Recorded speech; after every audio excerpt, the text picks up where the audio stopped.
variables such as age, gender, marital status, education, income, so and so, all these things, whether they have a direct bearing on the sustainability behaviors or green purchase intentions of Indian consumers. So this was a paper that I published when I was beginning to be a researcher, and the second paper that I am will be discussing with you as an example of manuscript preparation is this paper on lean agility and lean practices as antecedents of supply chain social sustainability. This I published in 2020 as part of my postdoctoral research work at IIT Roorkee on exploring the role of different stakeholders in increasing supply chain sustainability.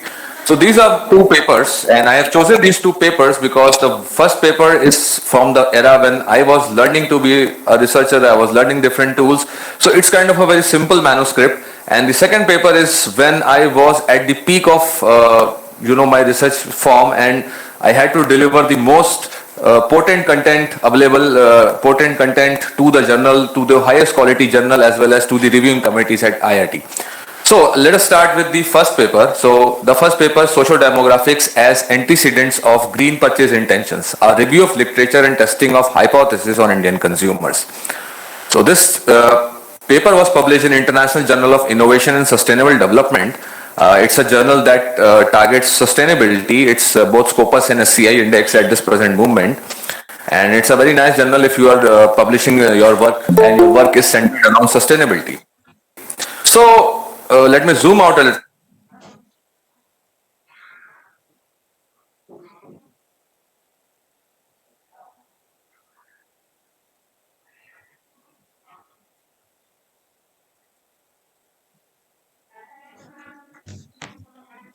What are the main variables or the main factors that will be involved in this paper?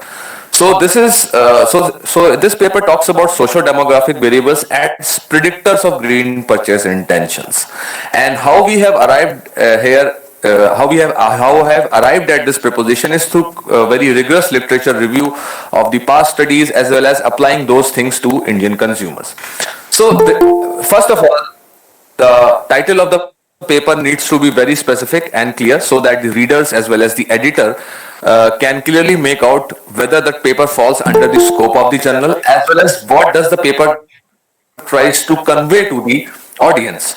So paper title is something that you would decide first of all when writing a manuscript, and after you finish writing your manuscript, you and your co-authors or your guides or your supervisors, and they are all happy with the manuscript, then again you should revisit the title so as to see that whether what have you done in the paper gets coherently reflected in the title of the paper. Okay, because it's very important that whatever you lay down in the title should flow as a story in the rest of the paper. Okay, so same here for the second paper, Lean and Agility as Antecedents of Supply Chain Social Sustainability.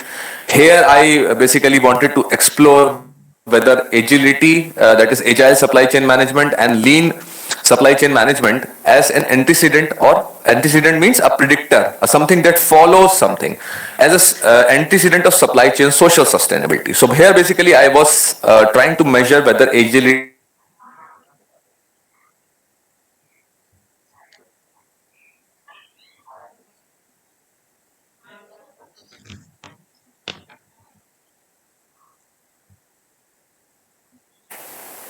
Then we have the authors and affiliations. However, authors and affiliations are not included at journal, because what happens is journals usually follow a double blind peer review process, and in a double blind peer review process, neither the authors know who the reviewers are and neither the reviewers know who the authors are. So when we are submitting manuscript to the journal, we first of all don't mention all these things. We mention the title. These authors and affiliations are added towards the end of the publication process. When the peer review is finished, you have addressed all the comments and the editor has taken a decision that okay, your manuscript will now be accepted for publication. Then only these things are added back to the manuscript.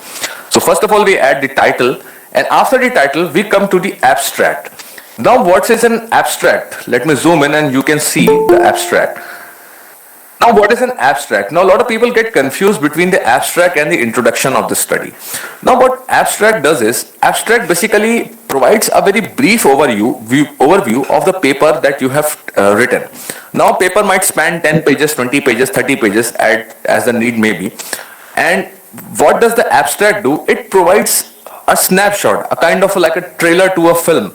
It just provides the basic important vitals of the paper that may arouse the interest of the reader. Because what happens is, when you are searching for papers on databases like Scopus or Web of Science, you might come across papers that have very titles which are very appealing to your own topic or your own liking.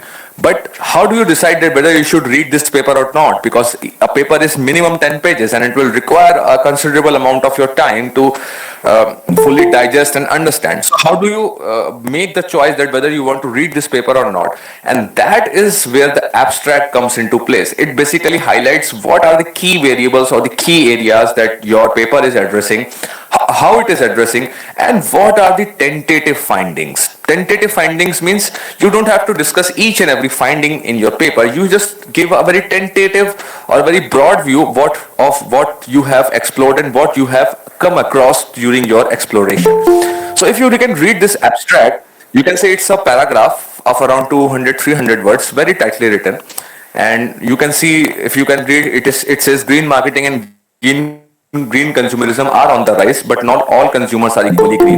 The success of green marketing products depends on accurately identifying green consumer segments. In the current study, socio-demographic variables were considered as independent variables to segment and identify green consumers, while green purchase intentions were considered as dependent variables. So, in very clearly, we have just explained in a line that what this study is about, what are the important variables, and how we are connecting it. Then we are saying, using a sample of 545 responses obtained from a field survey conducted in 2 states of northern India, multivariate regression analysis were performed. And we are just, this is basically a little highlight about what is the methodology that we have adopted. And lastly, the study multivariate regression analysis were performed. Only education level is a significant predictor of green purchase intentions of Indian consumers. That means we have given a little bit insight about the findings of the study, what we have found from the running the regression analysis, and lastly, what are the the last line says that study proposes certain implications for marketing and policy actors as well as for researchers that can be potentially useful for targeting green consumers in India and for conducting further research in this field.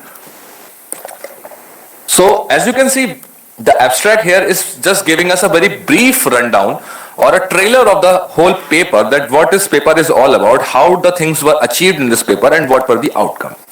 Now, this is, excuse me. So, this is one way of writing an abstract. This is called a non-structured abstract, in which you just write a paragraph of 200-300 words and you highlight all the things. Now, if you look at the other paper that was published in International Journal of Operations and Production Management, this journal is published by Emerald Publishing, and it's a Q1 journal as per SCI and an ABDC Class A journal as per as the ABDC, Australian Business Deans Council list. Here you can see the abstract is a little bit different. Here the abstract has subheading: purpose, design methodology, findings, practical implication, originality, keywords, and paper type. Now this type of abstract is known as a structured abstract. In structured abstract, we basically provide the same things that we did in a non-structured abstract, but it is provided in the form of headings.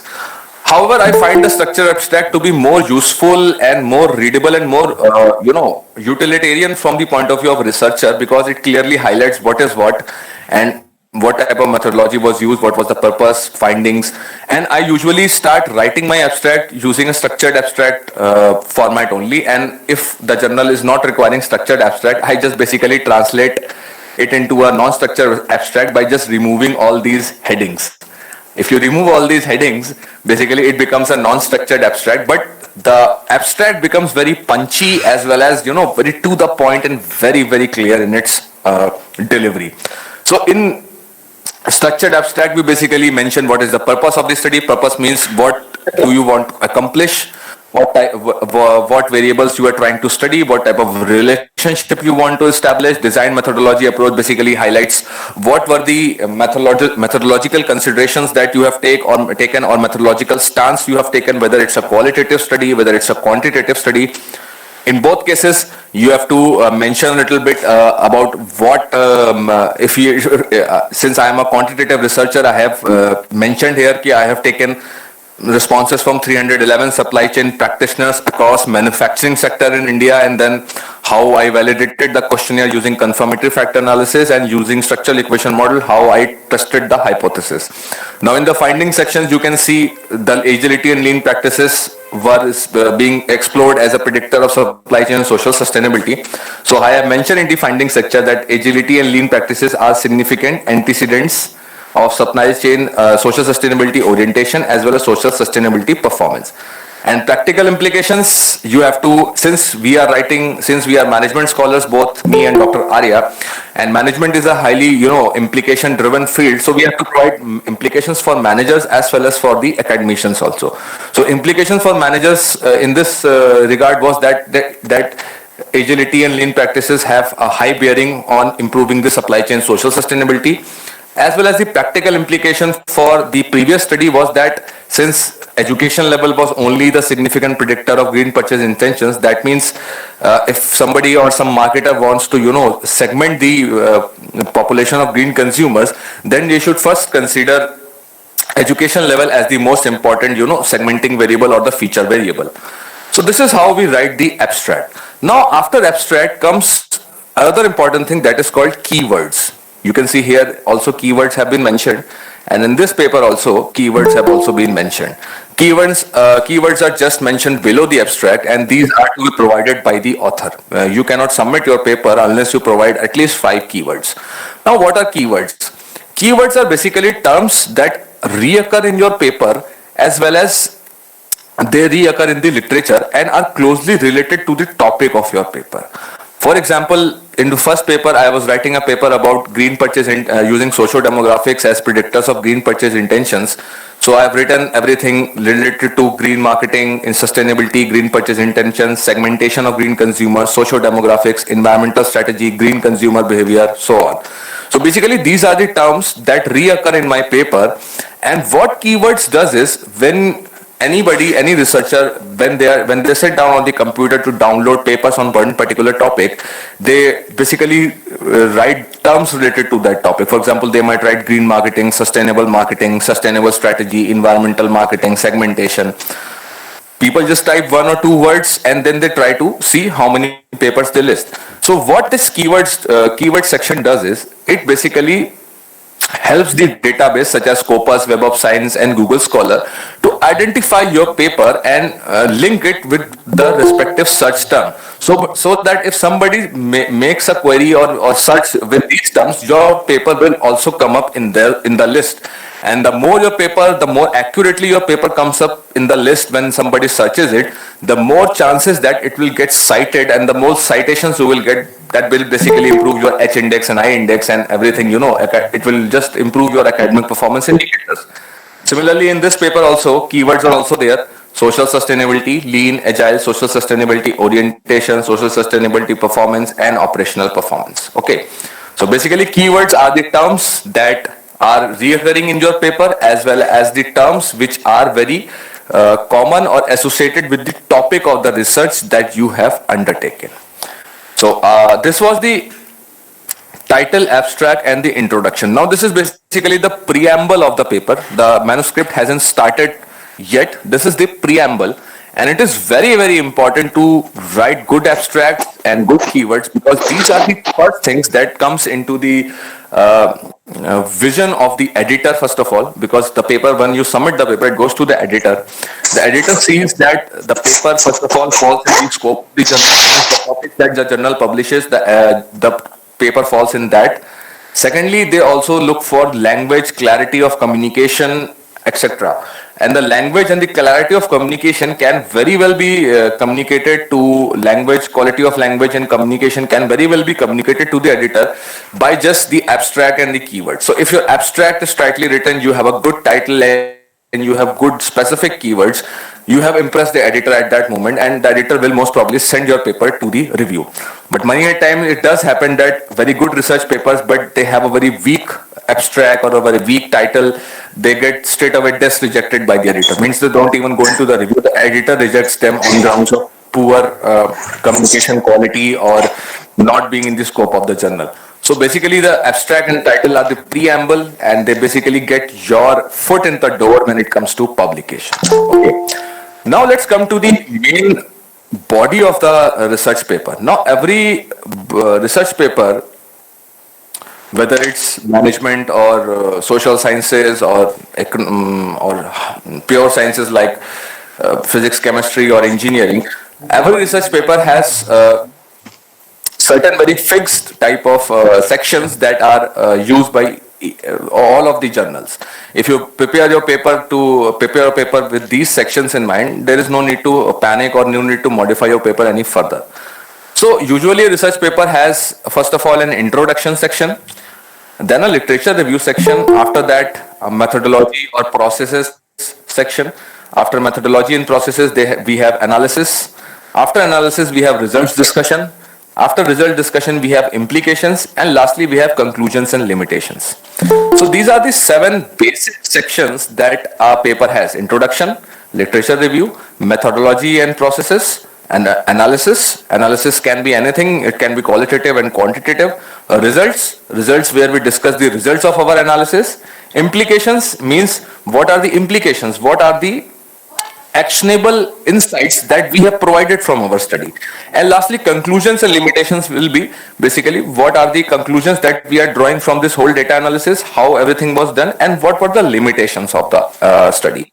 Because in social sciences, limitations do play a very important part, because the field of study, the scope of studies are usually very large, and it is not possible for one researcher to do everything.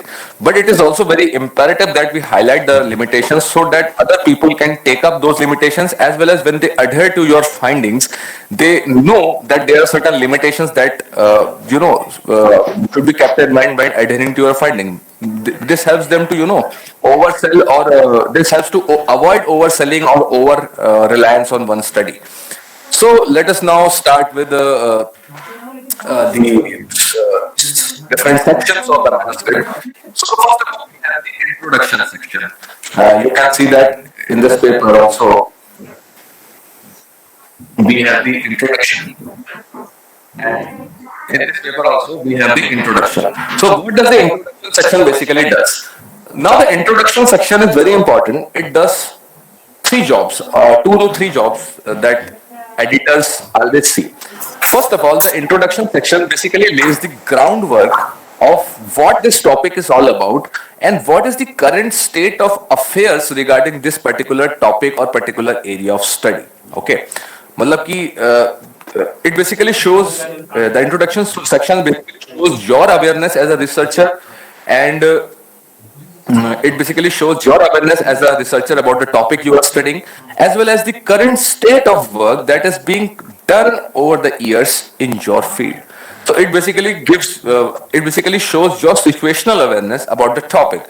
And both the papers you can see, I have started the introduction section like this. For example, in the earlier paper, in the social demographics paper, I have written, in the past few years, there has been a steep increase in the concern showed by citizens about environmental issues, problems, and environmental problems are one of the major causes of worry for the world.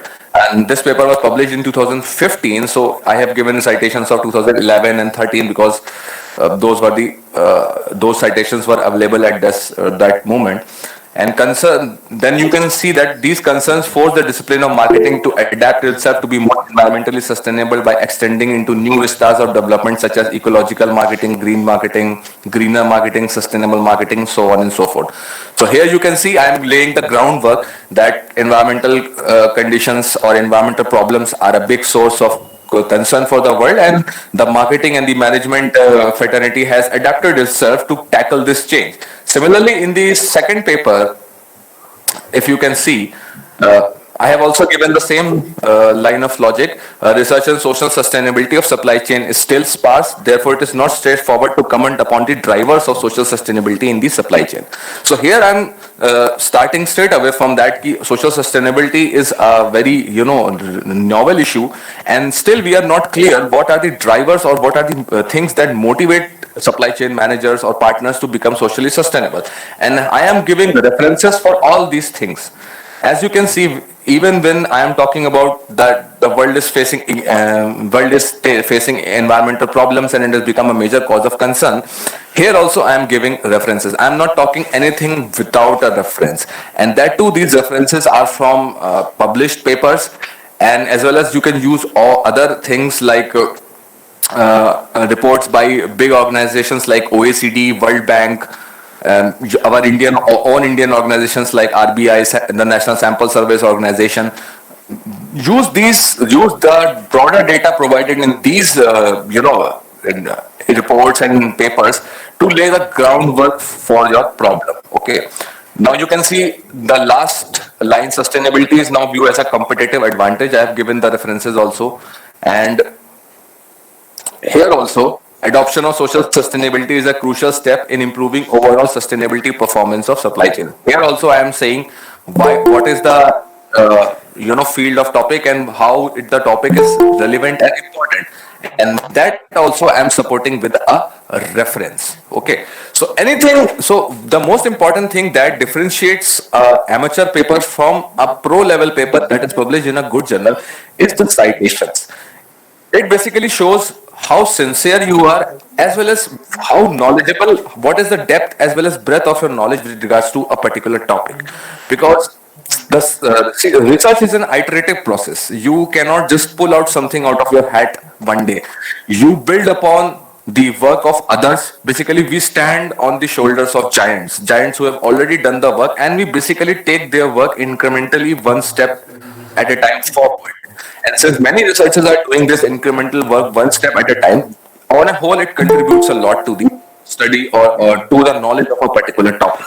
So here you can see everything that I am stating, every research gap, every concern that I'm raising, I am supporting it by a reference, because these things are already done, and what new I will be doing, that also I will be supporting with a reference. Okay. So this is how we laid down the groundwork. That is, what is the importance of the topic and why it is necessary to study the topic. Okay, this is from a very broad perspective. Now, in this second part of the introduction, we come to a very important thing known as research gap.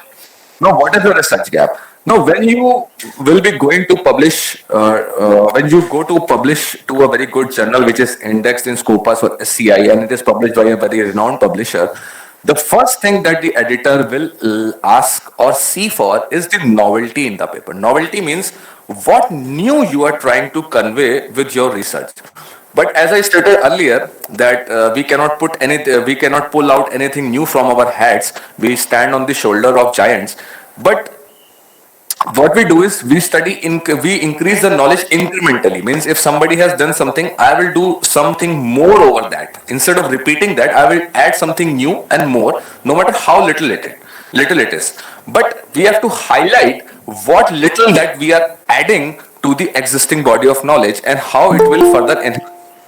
So this is basically where we describe the research gap, and research gap is very, very important, and it is the first step that you should identify when you are conducting a research. This is not about writing a research paper. When you are doing your research only, means when you are finalizing the topic of your thesis or your topic of you are submitting your synopsis to the university for the topic, please be ensured that when you are selecting a topic, the research gaps should be very, very articulated, very, very tight, and should be logically supported by past literature. Now, what advantage this will give you is that whenever you will take your synopsis or thesis to the research committees or to the RDCs or to the SRCs, they will never question the validity of the work, because you have clearly mentioned that these are the research gaps, these are the points in the literature that support or say that this topic should be explored, and then that's why you are doing this. So that makes a very concrete case. Secondly, when you take the research work and take it to a journal to get published, the journal editor can clearly see, okay, these are the research gaps and these are clearly being highlighted in the literature, and thus this paper will have novelty. So your paper will get, preferential treatment from the editor when they see that it has novelty.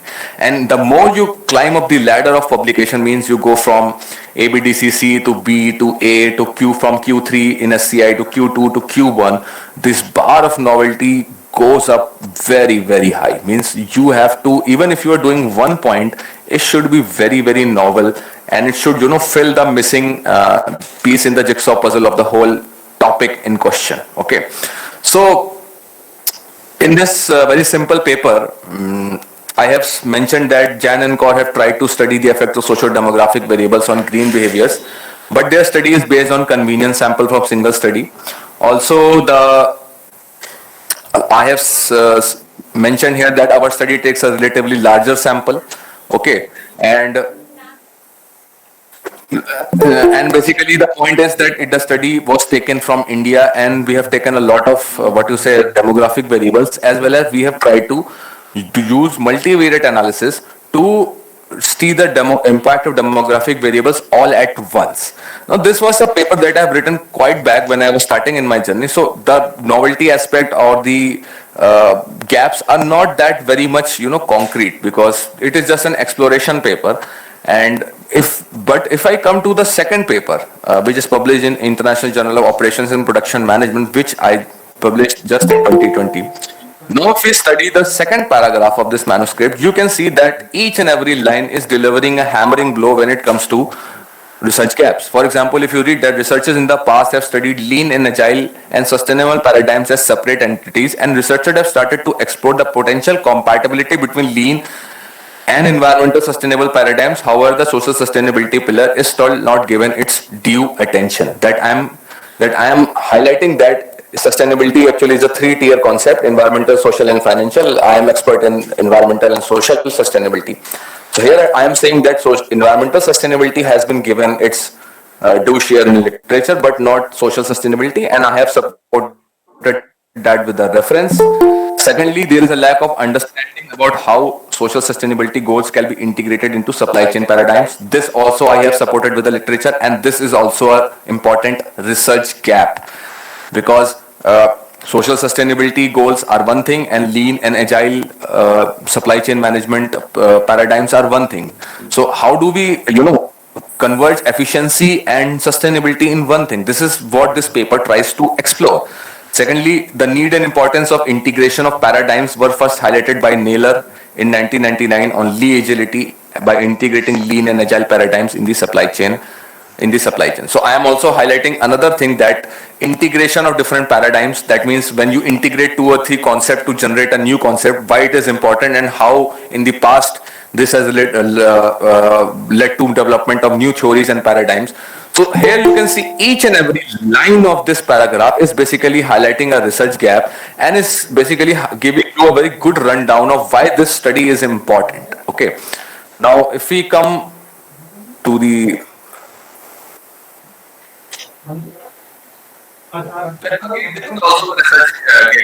despite the attempts in the past to understand how lean and agile paradigms might conflict and support this sustainable paradigm, there is no concrete empirical evidence to explain the potential relationship of these 3 paradigms. See, so I am taking lean, agile, and sustainability, and then also I am supporting it with a citation that there is no concrete evidence till date that these 3 paradigms can work together to achieve better supply chain management. So this is also one gap that my study is addressing. And all these things I am giving citations over and over again, so that what I am saying is actually concrete. See, what happens is somebody in the past have done something, and every study has a scope for future work and a limitation section. So basically the scope for future work and limitation section of previous papers are basically, a very good invitation to you to take up those things as a research gap and take those things further. So this is how we find novelty in things. This is one way of finding novelty. Is that you take the research gaps or limitations of previous studies and work on them so that you can adjust those gaps and limitations. Now, second thing is finding logical connections between related and unrelated concepts and try to make sense of them. So I have done both of these things in this paper. I have basically taken the limitations from previous studies, as well as I have taken tried to marry these three concepts, lean, agile, and sustainability together, and logically, and the logic that I have developed through all these studies is basically what this paper is all about. Okay, so this is basically the introduction section. So introduction section basically highlights two things. First of all, what is the state of research in your topic? Means what, and secondly, what is the importance of doing research on this topic? The last most important part of the introduction is research gaps. Means what are the research gaps that are present in the literature and how your study will be contributing towards addressing those research gaps. Research gap is very important because this is the only thing that makes the paper get accepted or rejected, because research gaps highlight novelty, and the research gaps that you should mention in your paper basically should be unique, so that you are adding new things to the literature, as well as when you are adding new things to the literature, it increases the novelty of the paper. The more novelty your paper has, the more you can go up in the publication rating order and get a paper published in the higher ranking journals. So this was about the introduction section. I know there's a lot of things to talk about introduction also, but since we are short of time, so I'll keep it brief, and if we get time, might be in some program in the future, we will discuss in detail about each and every section. Okay, so now let's come to the second important part of the paper, that is literature review. Okay, now literature review is very, very important, and when you are when you are targeting or publishing in a good journal, always remember one thing, that when you are searching for research articles or searching for journals, always search for research articles and journals from good databases like Scopus and Web of Science. Always, make Scopus and Web of Science databases your friend and search for articles from there only. Because the thing is, Scopus and Web of Science databases, they contain quality journals, and the articles that you will be receiving from searching these databases will be quality articles. And the more quality articles you cite in your paper, the more weight your paper will have, the more quality your paper will be, and the more easy for you will be. It will be more easy for you to get it published to a very good quality journal. So what does literature review basically does? See, whatever the topic of your research is, the introduction section basically gives a very good rundown of what the topic is and what is the current state. Now, the literature review basically defines the terms used in the topic of the paper. For example, I have said agility and lean practices. So what the literature review here is doing is, it is explaining all the terms in detail of the topic. For example, agility, a dynamic capability. What I have done here is, I have explained what the concept of agility is. I have started with older references and taking it to the latest references. From the topic of agility was developed in 1997 by Tees. So I have given the reference also. And over the years, how this definition has transformed and matured, and how different paradigms got absorbed in it, how it got associated with other paradigms. Sorry to interrupt you, Vishnu sir, your voice is not audible. Hello, am I audible now? Hello? Yes, sir. Hello, am I audible now? Yes, sir. Yes, sir. Sir, your voice is not audible sometimes. It's breaking off. I think there is loss of signal. It's very clearly audible. I think they might be. No, it's clearly audible. Yeah. Hello. Okay. I think there might be loss of signal. That's why the voice was dropping.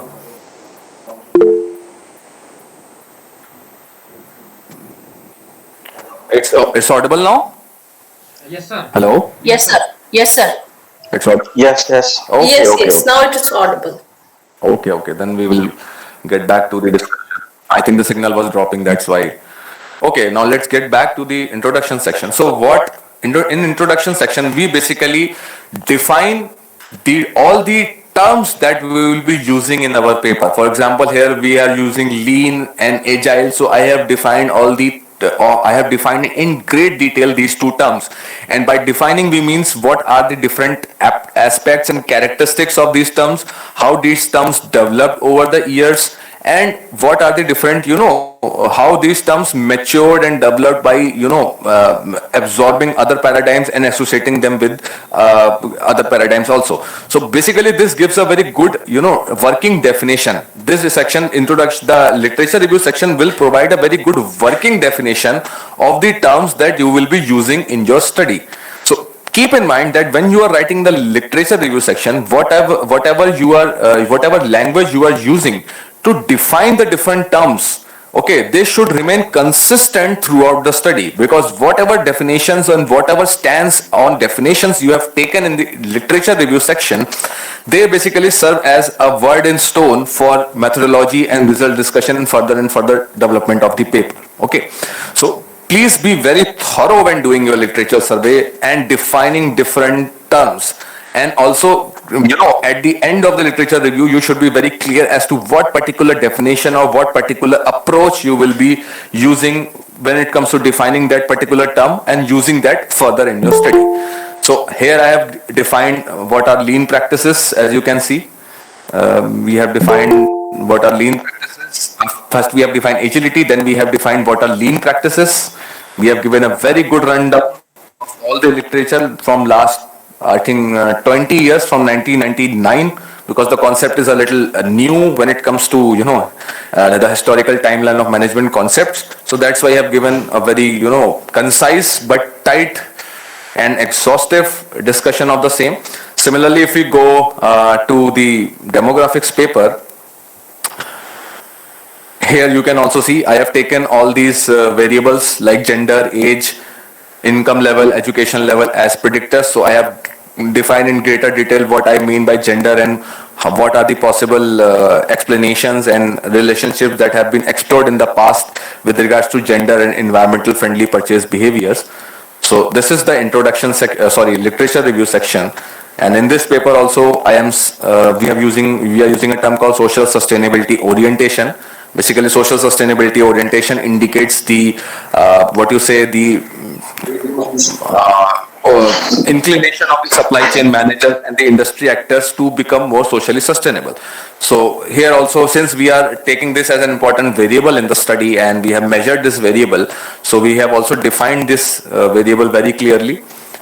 Similarly, other things that we have also defined, basic and advanced practices, what are those? Everything that we have, every term that we have used in this paper, we have defined. What is social sustainability performance? What is operational performance? Everything we have. What are sustainability practices? You can see what are basic and advanced sustainability practices. We have basically segregated them into two heads. But whatever terms, whatever things that we will be using further in this paper, we have completely defined them so that there is no ambiguity when it comes to operational definitions being used in the paper. So this is a very important part of the literature review. Literature review, many times I have seen researchers even from very good universities is that they are writing literature review as if it is a story that somebody has, and they basically what they do is they copy paste.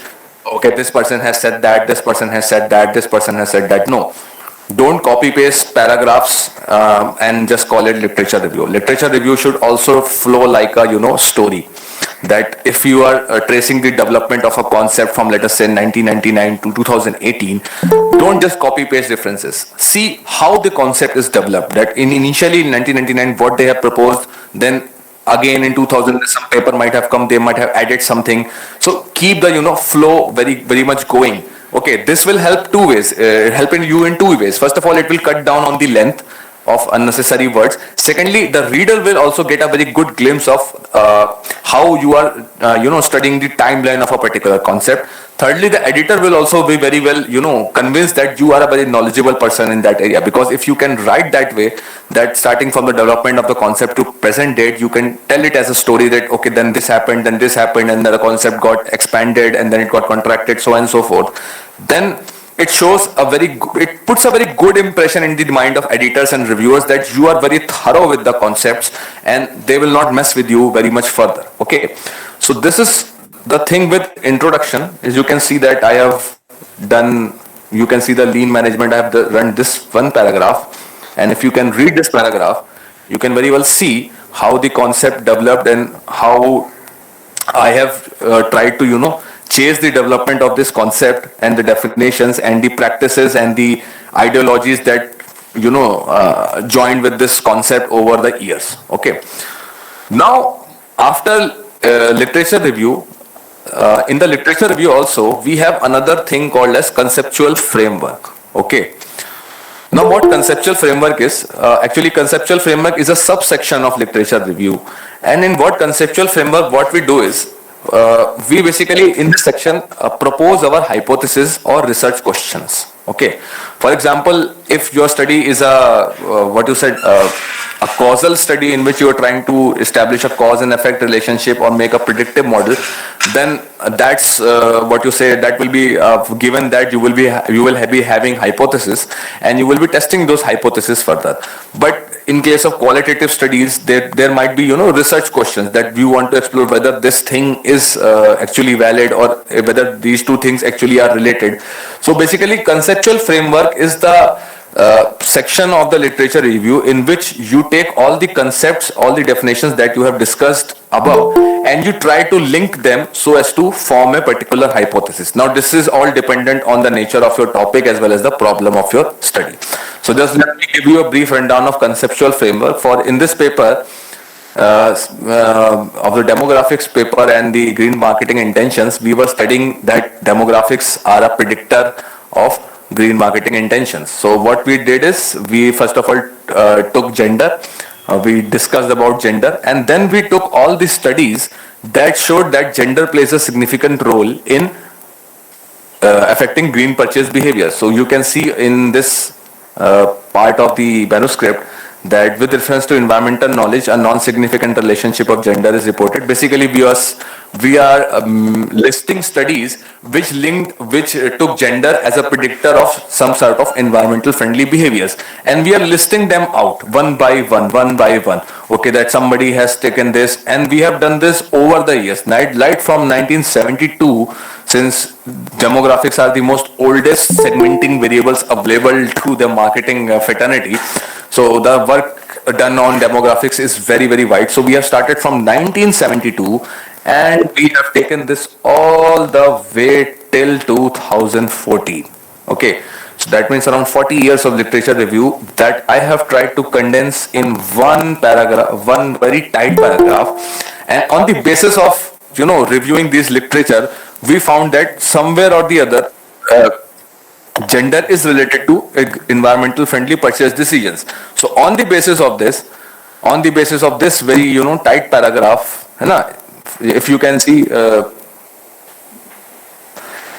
and when writing this type of conceptual framework and developing hypothesis, we should keep in mind that we should not be partial or biased. We should highlight the studies which show a relationship between the variables of your hypothesis, as well as we show a significant relationship, as well as we should also give weightage to the studies which do not show a significant relationship.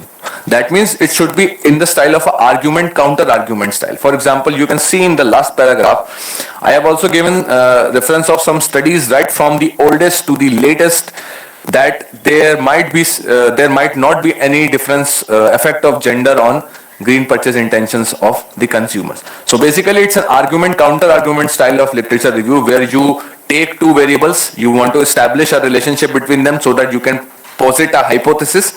You list all the studies that link them positively, significantly, then you list all the studies that don't link them significantly, and then you say, okay, that on the basis of all the sets of studies that we have discussed, we posit that gender of the consumer significantly affects green purchase intentions. Similarly, in the case of the other supply chain paper, you can see a conceptual framework. The first two variables that I have taken to set up a hypothesis is agility and operational performance. Operational performance is basically how much your industry or your factory is efficient in terms of power use, material use, the input and output के बीच कितना discrepancy है, that is basically indicates your operational performance. The more the discrepancy, the less your operational performance. So basically I have highlighted all the literature from the previous works that link operational performance with agility, and after that we say that on the basis of discussion of all these possible relationships from previous studies, we also posit that agility has a positive impact on firms' operational performance. So this is how you develop the conceptual framework within the literature review. First you define all the terms, then you link all the terms logically through previous studies as well as the logic given by you, and then you finally arrive at the hypothesis of the study. Many times people, when I was also a beginner researcher, I was very much afraid of how to make a hypothesis and what is actually a hypothesis. How do we arrive at hypothesis? You cannot arrive at a hypothesis just randomly out of thin air. Your literature review, your research gaps are basically the driving force that will actually culminate into a hypothesis. Your research gaps is basically what motivates you to search relationship between two variables. When you do your literature review, you basically will come across all the literature with your variables that will link them together, and then after studying those linkages, you might come to the conclusion that okay, this needs to be tested whether this thing affects this thing, and that is the point, and that is the eureka moment that you will get your hypothesis. Okay, so hypothesis is something that you cannot form on day one of your research. Be very warned.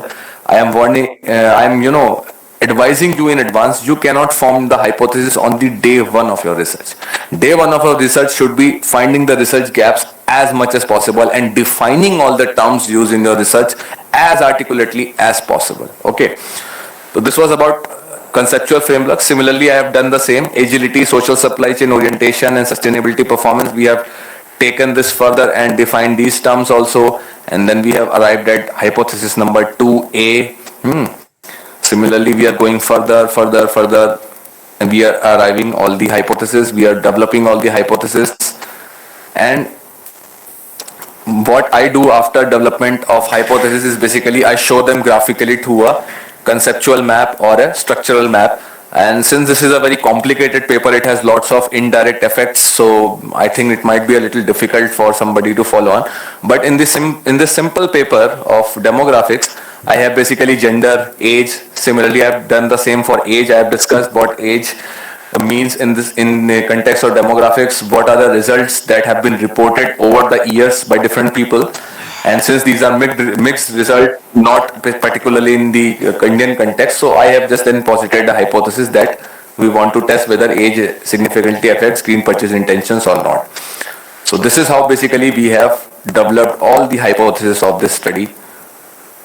One by one, Marita stated number of children we have also taken, and we then end the literature review section. Similarly, in this paper also, after developing all the hypotheses, since there were some indirect effects also, mediation effects, so we have to draw the particular conceptual framework diagram that will clearly show all these paths. Now you can see that in this conceptual framework diagram there are arrows. Okay, this arrow from agility is going to operational performance. We saw that agility and operational performance were related through hypothesis number H1, and we posited that agility affects operational performance.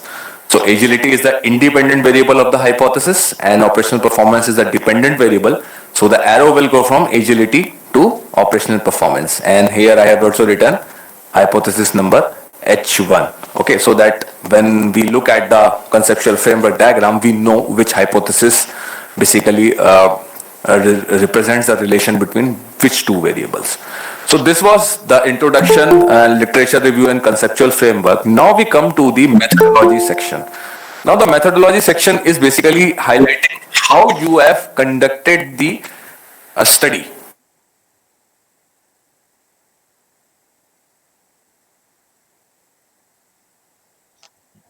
Hypothesis by connecting the two variables through literature as well as through your own logic. Then the methodology section basically highlights how you have gone about conducting your study and what are the different stages, processes involved in conduction of your study. So for the first paper, that is a demographic paper, first of all, since both of these papers were, the data for both of these papers were was collected from survey methodology. Okay. The demographic paper was an open survey, means anybody who was above the age of 18 years could fill that survey. And the second paper, this supply chain paper, this was a little more restricted because since it was related to supply chain management, so only supply chain managers of manufacturing industries, particularly manufacturing industries, were surveyed for this paper. Okay. So for the first paper, I have given that the survey was conducted in October 2013. A self-administrated survey was conducted in 10 cities identified from two northern states of Western Uttar Pradesh and Uttarakhand. So basically, I am giving a very good rundown of when this survey was conducted, which were the areas of the country that we have conducted, since India is a very large country. So you cannot just say India, okay? Because for one researcher or two team of researchers, it's not possible to, survey the whole of India. So we all researchers, we study one particular geographical area. So we mentioned that, okay, that we took 10 cities, 5 from northern states of Western Uttar Pradesh and 5 from Uttarakhand. And the survey was done using intercepting respondents at busy marketplaces. So basically, this is what I'm telling how I actually conducted the survey. I used to do my survey by going to places like Haridwar, Dehradun, Kathgodam, and in these places I had known I know some businesses as well as common areas where I used to stand with my questionnaire. And I used to, intercept people, talk to them, do small talk with them, and then try to, get my surveys filled. And the thing is that you might talk to 100 people and only 10 people will fill your survey because not everybody is very keen in India to, participate in surveys. But that's the, thing with the survey analysis, and it takes a lot of time to get survey data here in India. If you are targeting for around 500 responses, be wary that it will take around 3 to 4 months of your time at a minimum to get those. Okay. So here I have written that a total of 545 valid responses were obtained. Valid responses means responses that are left after data cleaning, that is removing incomplete questionnaires or illegible questionnaires. Okay. And individuals over the age of 18 years were taken under consideration because such individuals are familiar with purchasing products and enjoy autonomy in making purchase decisions. So this line is very important because individuals over 18 years of age. Now this line is very important from the point of view of methodology as well as for ethics also. Because what happens is now when we are writing for these journals, every journal has a very strict ethical committee or ethical standards. And when we are talking about, since these in social science and management, this is all survey data. Okay. So when we are taking survey data, we have to ensure that the participants that we are taking in our survey, we are not violating any of their rights or ethical boundaries. Okay. So that's why we have said individuals over 18 years of age. Because 18 years of age, the person is an adult, they can consent to participating in your survey, and they are legally capable of consenting. However, there are studies which take people which are below 18 years of age, that is, they are not adults. So in those cases they have to make all the present all the evidence for permissions and consent from their ethical committees of their universities, departments, so on and so forth. Okay, so do be very in mind that whatever people that you are studying, do check out the ethical checklist when you are doing surveys or collecting data from the people. Okay. Similarly, in the case of this supply chain paper, we interviewed supply chain managers. Okay. And we identified supply chain managers through the CMI ProRes IQ database, and through the database we got to know a very list of people who are list of companies which are manufacturing companies in India, and then we approach their supply chain managers through email. Okay, so in this paper also, you can read the line: the respondents were assured that the data would be kept confidential and data will be treated according to the data management best practices. Because since this was a survey that was conducted on industry professionals, and industry professionals are a little bit cautious about giving interviews to other people and so on and so forth. So since it's an academic study, and academic studies are given a pass when it comes to getting talking to people and taking data, but then also we have to adhere to the ethical standards that we assure the respondent that first of all your identity will be kept confidential. That means if some manager of some manufacturing industry had given me a response to my questionnaire, my duty is that when I clean the data, I will remove any identifiable information from that data set, so that only his responses are visible, not who that person is. Okay, so that is very important when conducting data from survey responses. Either you are collecting data from open and doing an open survey, that is you are approaching people on the road, or you are doing survey through you are doing survey on specialized people like supply chain managers or HR managers. So this is very important things. Okay, and secondly, in the methodology we are trying to emphasize to the manager that please give responses on behalf of your organization, means give responses as to what an organization would do instead of what you would have done at a personal level. Okay, so that we can eliminate the social desirability bias. So in the methodology section, we basically highlight first of all how the survey process was conducted. Second, we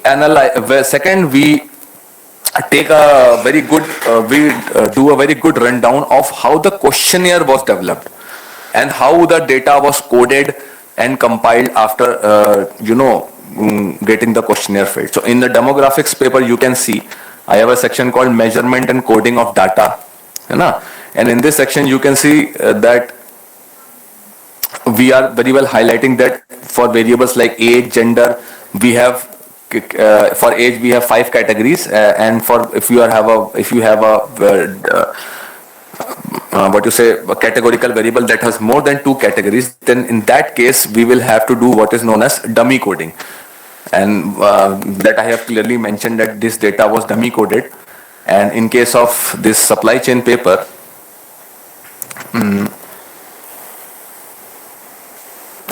in the case of supply chain paper, we have in this paper we have lot of questions on Likert scale. Okay, so in this paper you can see this section called instrument development. Okay, so we have highlighted that 8 items were measuring the perception towards lean practices which were adopted from previous studies, and the earlier approach of using outcome based measures for lean was employed by Shah and Ward was used for designing the scale items. So this is basically the instrument. After you describe how the survey was conducted and how respondents were shortlisted, you then describe how your questionnaire was developed. And sometimes it might happen that you might adopt items from somebody else's questionnaire, as in some previous studies questionnaire that you might take the idea from and then modify them. But in that case also give references of all those previous studies from which you are adopting questionnaire or questionnaire items. Okay, even if you have adopted one question from some previous study, do give that reference. And also sometimes reviewer might also question you that why you have adopted this particular type of questionnaire also, why not that. Then these references will come in handy because they will make you describe your methodological stance a little better. For example, you can say the earlier approach of using outcome based measures for lean and agility employed by Shah and Ward was used for designing the scale items. So basically in this paper, one of the comments of reviewers was that I was measuring lean practices based on outcomes, not inputs. So he said, what was the logic? So basically I just gave him a reference of 2 earlier studies. These are very 2 pioneering studies on lean management, and I just gave him the logic that these 2 pioneering studies also used a outcome based measure for lean practices. So that's why I'm also using an outcome based measure, because my purpose is to see whether this outcome leads to sustainability or not. And the reviewer was very much convinced with my response and he didn't raise the issue any further. Okay, so you can see all the items that I have. There were 42 items in this questionnaire, and for all the variables, that items that they were adapted, I have mentioned the source of each and every one. Okay, these items are not taken in one item, I have modified them, but since after even modifying them, I have not developed them. So that's why I have given references for each and every one of them. This is very important because it might lead to 2 things. If the editor is lenient, they might reject your paper by saying that you have not cited all the works properly. However, if they are very, very strict, they may call it as plagiarism. because you are using somebody else's idea, not giving them credit, that actually basically counts as plagiarism only. That is actually plagiarism. Plagiarism is not that your words are similar. No, that's just the thing with the software. Plagiarism actually means is you are using somebody else's idea and you are not giving them credit. So that is the main thing that you have to be very, very vigilant, that even if you're using somebody else's idea or borrowing it's even slightly or even modifying it for your own purpose, do give the reference to the original person that, oh, this person has developed this, I am modifying it for my own purpose. Okay. And then I have basically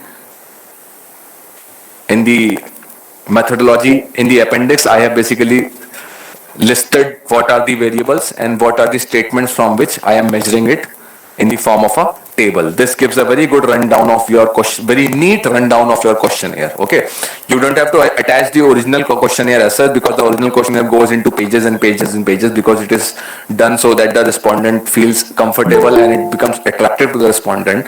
However, since we are not the respondent, we are the reviewers and academicians. So in this case, what we do is we put the questionnaire in a tabular form with all the constructs and what are the items that we use to measure these constructs, and this gives a very good idea to the readers as well as the reviewers as to what questions were used and how they were worded. Okay, so this was methodology section, and in methodology section what we do, we have described how the survey was conducted and how the questionnaire was developed. And lastly, in the methodological section, what we described a little bit about is the profile of the respondents. By profile of the respondent, I means, for example, in case of a study like this demographic study, I have just given a table of the demographic characteristics, that in a sample of 545 respondents, how many were male, how many were female, what were the education, different people in the different education level, different incomes level, different occupation level. And in the case of the supply chain paper, since we were talking to supply chain managers of manufacturing industries in India, I have given a brief rundown of the different sectors of manufacturing industries that these persons belong to. For example, chemical, pharma, food and beverage, textile, apparel, electrical goods, leather and tanneries, so on and so forth. So basically this is then tallied to 311. That is the total number of valid responses that we used for this study. And this is tallied to 545. That is the total number of responses we use for the demographic study. Now this is where the methodology section ends. Methodology section basically explains three things: how you conducted or went about collecting the data for your study. Now this is a survey based study, so the methodology is like this. Now your study might be an experimental study where you set up an experiment where there is a control group, there is a low dose, high dose, or a placebo, or different type of groups, and you are trying to study whether these three different groups with three different interventions are responding to the treatment in the same way or a different way. So how do you set up those groups? How people were assigned randomly to those groups? So everything, all these things comes under the methodology section. Second, after selecting the respondents and assigning them to groups, the second point is how you collected the data. If the data was collected through a questionnaire, tell in detail about the questionnaire, how the questionnaire was developed, what questions were in the questionnaire, from where these questions were adopted. Okay, how you have done the scaling and measurement, means whether you have used 5-point Likert scale, 7-point Likert scale, or it is a dichotomous type of question, or it is a multiple state categorical multiple choice question. So this is all you need to explain in the methodology section. And lastly, you end the methodology section by giving a brief profile of the respondents. Means if it's a very common study, then you can just give a brief rundown of how many males are there, how many females are there, what is the education level. And if it's a very specific industry, very specific study about industries, then you basically give the type, industry type, or the managerial position type, and the number of people that fall in each category. Now after this, after you finish the methodology, you basically jump into the result, the analysis section of the paper. Now what the analysis section of the paper does is, since you have collected data either through survey or either through experimentation or anything, after that you have to basically analyze the data and present your results to the audience. So the analysis section basically highlights the step-by-step process of statistical analysis that you have taken. So what I have done in the first paper is that since the dependent variable here was a green purchase intention scale, which was measured on a 5-point Likert scale. So what is that? I mentioned all the three statements. It was a 3-item scale. I reported the overall mean of the scale, overall standard deviation, the Cronbach alpha, because since it is a summated scale made up of 3 items, so we have to calculate the reliability and validity. And since this was the only scale in the study, so 1 Cronbach alpha was enough for this scale. So since I have reported the Cronbach alpha and Cronbach alpha is greater than 0.7, that means the study is valid and reliable. Again also, I have mentioned here, green purchase intention scale is adapted from Mustafa, Chan and Lee 1997. That is, I am giving the source for each and everything. For example, this scale I have adapted. So I have given that in the text and I have put that as a footnote in the table also. Okay. Then, similarly in the supply chain study, there were a lot more Likert scale items measuring very large number of different constructs. So we conducted conformity factor analysis of all these items, and we found that the items were having very good factor loadings as well as other parameters like average variance extracted and composite reliability. Average variance extracted should be greater than 0.5 and composite reliability should be greater than 0.7 for a scale to show good convergent validity, and we are getting these things here. And I have done this for all the constructs that were involved. Basically, this is nothing but a conformity factor analysis, and a conformity factor analysis is a very deep topic that requires, 1 full day of session. So we might discuss this some other day. But the point here is that I am showing all the analysis that I am doing.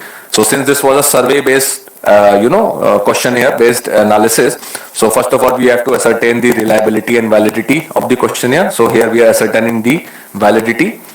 You can see the fit index for the measurement model. It is also within the permissible limits. And then we are trying to assess the discriminant validity. You might have heard about discriminant validity. Discriminant validity means that the constructs that you have taken in your study, they are distinct from one another and they don't have any significant overlap with one another. Because if there is a significant overlap, then you are just repeating that one thing over and over again, and that basically doesn't lead you to anywhere. So here we are assessing the discriminant validity using the Fornell-Larkin 1981 criteria. This is another thing that if you are not familiar with, you can read up on your own. And then lastly, when we are, satisfied with the validity and reliability of the constructs, okay.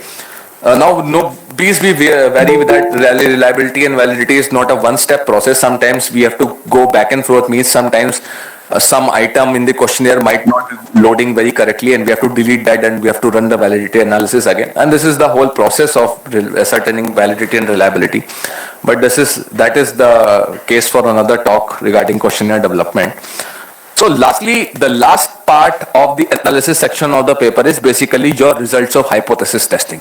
Whatever hypothesis that you have proposed, how you have tested it, and what are the results. And what are the results, and these results should also include the critical value of all these statistics that you have employed for rejecting or accepting the hypothesis. So if we look at the socio-demographic paper, I basically used the regression analysis, and I regressed all the demographic variables on the green purchase intention of the consumers. So here you can see I have shown the results of regression analysis in a tabular form. Now this tabular form is the form which the APA, American Psychology Association, recommends when reporting results of regression analysis. So this was done as per the APA 2013, I think 13 or 12 guidelines, because this was published in 2015. So here I have mentioned all the independent variables in the first column. Secondly, their regression weights, that what regression weights these independent variables scored when the model was run. Secondly, their T statistics, which helps us to judge the significance of the predictor, and lastly the significance value at 5% significance level. Similarly, in the case of the supply chain paper also, what we have done is we have different paths, direct and indirect both. So we have basically mentioned that operational performance getting affected by agility, lean, basic practices and advanced practices. These are the regression weights. These are the standard error of these regression weights. These are the Z values. Now, for a regression weight to be, significant, the Z value should be greater than plus minus 1.96. So as you can see, we are getting these three significant weights, and lastly, this is since less than 1.96, so it is not getting significant. And here I have mentioned the hypothesis number and the result, whether the hypothesis was supported or not supported. Okay, since there were multiple hypotheses, so this way I have tried to summarize the results of my hypothesis testing in one table, so that if somebody looks at this one table, they can get a very good idea of the results of hypothesis testing, the critical values of the statistics. The critical values means all these Z and significance values. The estimate means all the regression weights that were obtained, so on and so forth. And similarly, in this case also, we have, this is a very simple paper where only demographic variables were being regressed onto the purchase intention. So we have just mentioned the beta coefficient and the T and Z value. And lastly, at the bottom, we give the critical model fit details of a particular model. Since we were employing the covariance-based structural equation modeling in this supply chain paper, we have given the comparative fit index and root mean square error of approximation. And since in this demographic paper I was just employing simple linear regression, so I have given the R square, adjusted to R square, the F value, and the significance of the F value. Okay. So this was analysis. Now we come to the second last part of the paper, which is very, very important, and that is results and discussion. Now, what does results and discussion basically mean? Now, when you put up a hypothesis, as we saw earlier in the literature review section, that when we put up a hypothesis, we discuss a lot literature about it, that some person have said this, some authors have said that this might be related. We take out some concepts and we try to relate them, and then we try to posit whether these things might affect one another or not. When it comes to result discussion, what we do is, after testing our hypothesis, we know for sure that whether two things are related or not on the basis of the statistical data.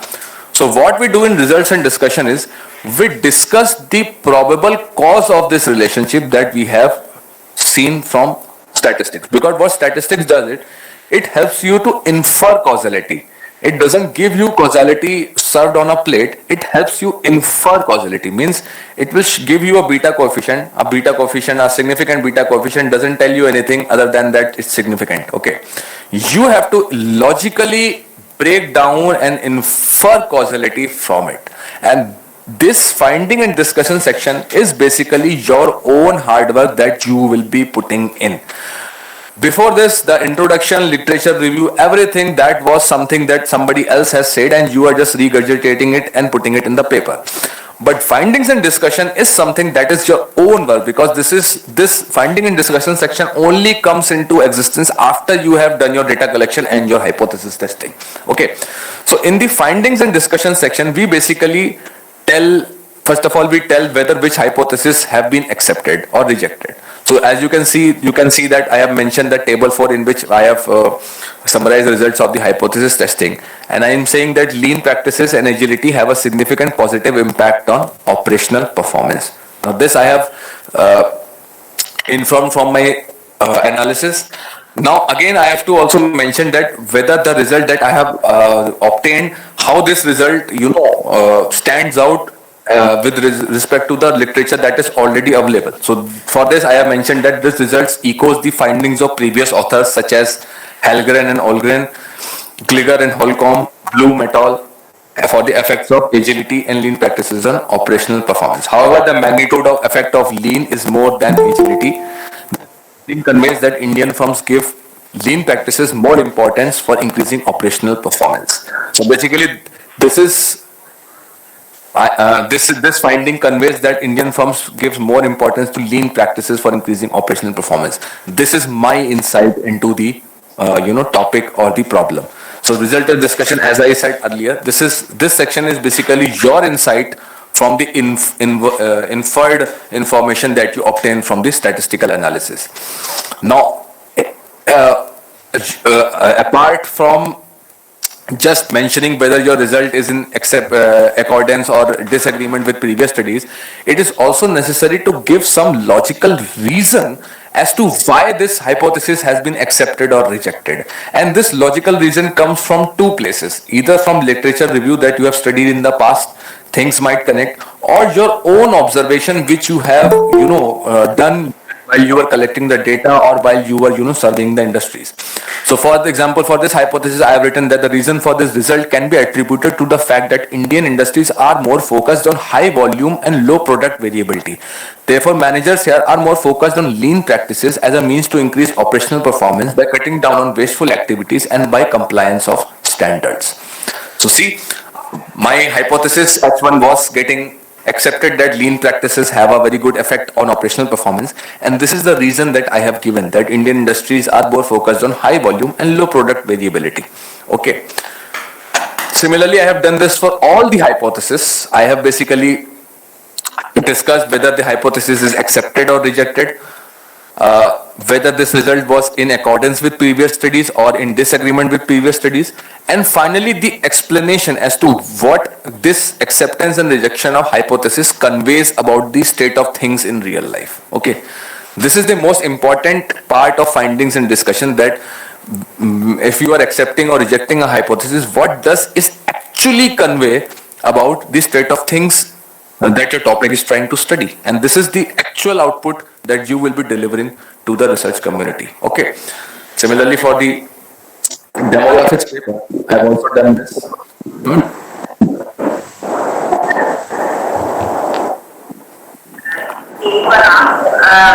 Education and all those things, I have also mentioned the same thing.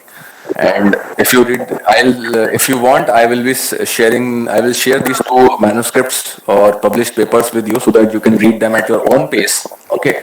And just do remind us at the end of this session to send, to share these papers. Okay. So that you can, watch the recording and then again go back to these papers and read them at your own pace. So finally, you can get a better understanding. Similarly, for the indirect paths also, indirect effects that we have tested, indirect effects are also known as mediation effects, and they are tested using indirect, by estimating indirect effects and then bootstrapping their significance. That is an advanced level statistic that we won't go into today. So we have also done the same for that. We have, first of all, mentioned the regression weights for the indirect effects, their significance, critical values, and the p-values, and then also we have given the logical reason as to why a particular indirect effect was occurring and why a particular indirect effect was not occurring. Okay, so this is finding and discussion. Finding and discussion is basically telling which hypotheses have been accepted, which hypotheses have been rejected. If the hypothesis is being accepted, then what does the past literature say about this? Means whether the past literature reports that this hypothesis have been accepted by other authors, and whether the past literature says whether it has been rejected by other authors. And finally, what is the logical, output or the logical reason for the acceptance and rejection of your hypothesis? The reason can be from literature also, and the reason can also be from your own observation when you are collecting the data and doing your own survey. Now, after findings and discussion comes the most important part of the paper, that is again your own output only, that is implications. Now, implications basically means whatever study that you have taken or undertaken and whatever insight you have generated from the study, how this insight can be applied by industry as well as academia to further take up the field or further better the state of affairs in that field. Now, what I basically do is I basically split the implications into two parts: theoretical implications and managerial implication. Theoretical implications are basically implications for academicians about the particular research that I have undertaken. Now, theoretical implications basically highlight an agenda for future work regarding your research, because no research is complete and no researcher can study each and everything, but at the same time you should have the situational awareness when you are doing a research that okay, I have left out these variables, so these can play a very important role and should be taken up in the future. So this is how I write my theoretical implications. Basically, a theoretical implication is an agenda for future research from your own limitation. So you can see that for the supply chain paper, I am saying the present research tends evidence on how agile and lean practices can be integrated with sustainable paradigm. I have given a very brief introduction for what we have उसके बाद then in the second paragraph I'm saying there are certain research direction. First, future study should include element of temporal orientation in their model. For this, the concept of long-term orientation can be included. Another line of work can be in the future to include type of firm, established versus startup, and see the effect of sustainability on them. Okay. Besides this, future studies should also explore agility and lean practices in more detail and stress on the proper adoption of definition instead of relying on established definitions. Okay. Furthermore, I have said that agility is a higher order capability which is derived from various underlying capabilities such as integration, collaboration, information sharing. Therefore, future studies should explore agility on sustainability by designing measures keeping these points in mind. So as you can see, for each and every variable also, I am trying to stress out their limitation as well as trying to put out a roadmap which can be used by further studies to take this forward. Critical implications take further action from your own business. Similarly, for the demographic, I have also done the same. That I have put this as academic implications. Okay. Now the next important part for implications is managerial implication. Now managerial implications are implications which are directly for the industry. Means what since you have taken time from the industry and you have taken data from them, so you have to also deliver something tangible to them also. So managerial implications are basically strategies which managers can implement then and there on the basis of results of your study. Okay. So for a supply chain paper, I have recommended that the integration of lean in subtle paradigm can be done in a stepwise manner. So I have said that if sustainability has a high strategic role, then agility should be favored instead of lean. Secondly, deciding on the amount of effort required to integrate existing paradigms. Lean required low effort, while agility requires high amount of effort. So here you can see I am just talking straight to the managers of the industries that if you want to increase sustainable performance of your industries and you are thinking of implementing lean and agile practices, then these are the pros and cons of both the approaches and how pros and cons in terms of time and money, energy, and the complexity required. So this is the type of recommendation to the managers that what they can do and how they can do. So the managerial implication basically talk to the managers and the industry professionals, whereas the theoretical implications talk to the academia and researchers about how they can further enhance your work. Okay.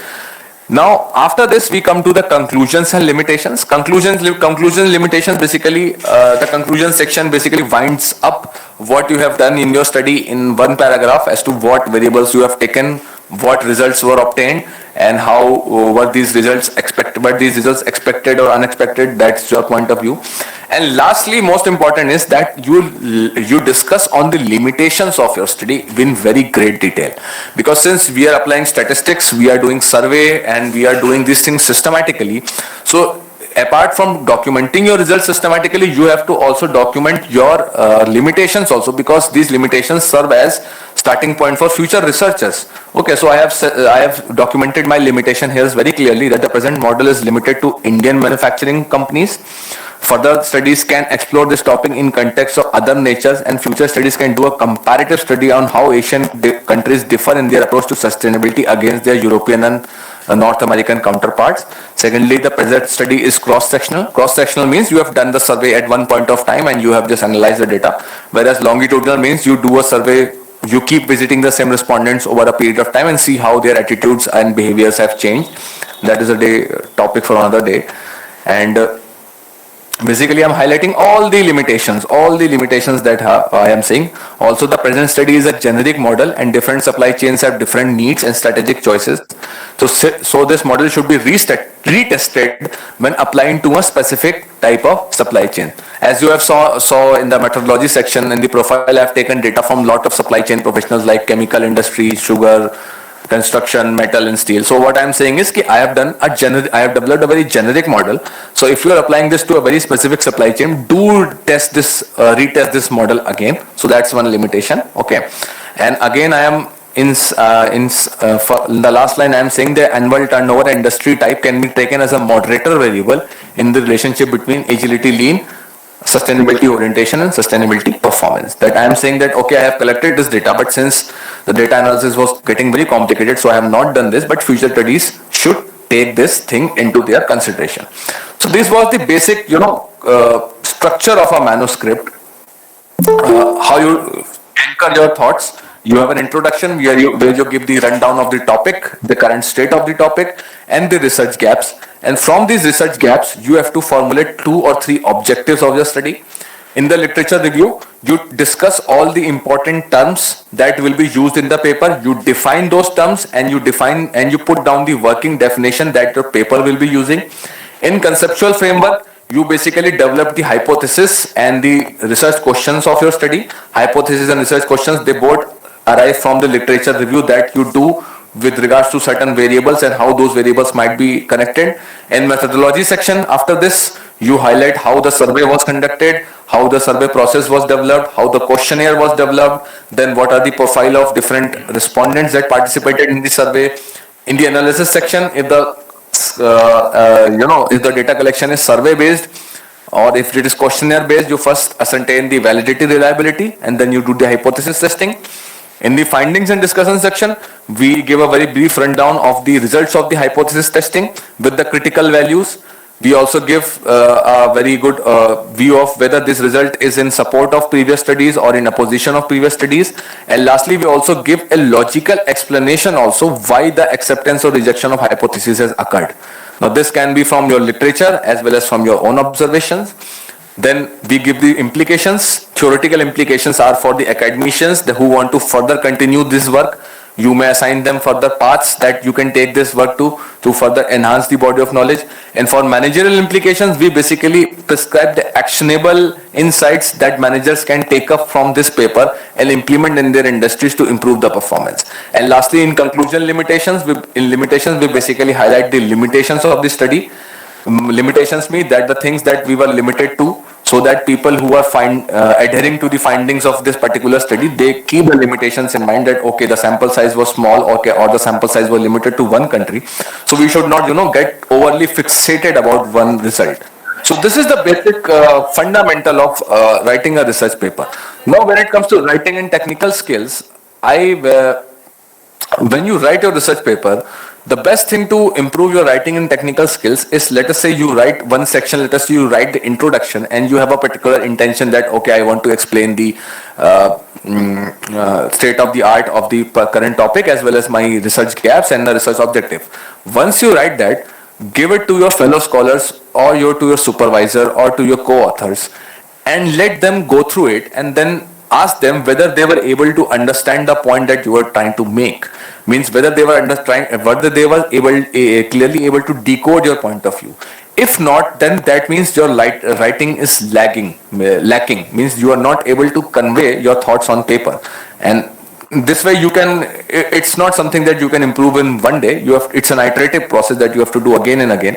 That's why I said give it to your fellow scholars, give it to your colleagues, give it to your co-authors, give it to your guide, and try to read them and make them read them and see if they're able to make sense of it. Okay, and this is how writing skills are developed. Secondly, try to get a hold of a good software like Grammarly. Grammarly is a grammar checking software and it will help you a lot in structuring sentences and how sentences are formed. And also read papers from very good journals in your field. By reading papers from good journals in your field, you will basically get a very good idea how people try to put complex things into very smaller simpler sentences, because since English is not our primary language, it takes a little while to get used to it. Okay, so this is how these are the fundamentals of manuscript that I have tried to show you through my examples and my experience. And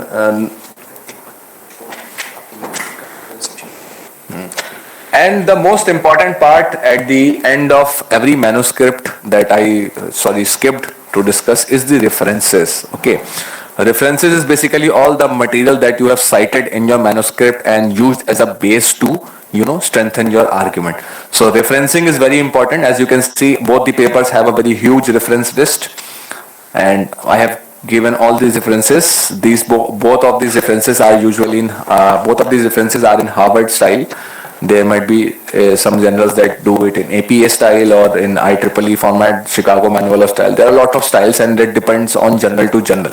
So after you have done your manuscript, you basically give all the references here. Okay, that all the studies that I was quoting, for example, this Carvalho and Machado 2011, and if you go to the reference section, you basically find this reference. Okay, so this basically helps the reader to, who want to read further on a particular topic, they can just go to the reference list and do that for the reading. Or you can also even do that if you're reading somebody's paper on a topic that interests you, and they have given some references. You can go to those references, open those papers, and that way you will have a very good detailed knowledge about that particular field that has developed over a period of time. So this is how we back reference papers and develop a very detailed overview or detailed knowledge about a particular field in consideration. So both of these papers have a very extensive reference list. You can see, I think on an average my papers have 90-80 references, and this IGOPM paper actually went into a lot of references, I think around 120 something, because a lot of literature was reviewed, and since it was published in a very prestigious journal, so everything had to be cited. Okay, so this is from my side on the structure of a manuscript. Now I'll switch over to Dr. Arya, and he will take you through the remaining sections of the publication process. First of all, fundamentals of publishing, finding the right journal, ethics, and how to publish in premium journal. So now over to Dr. Arya. Thank you, Dr.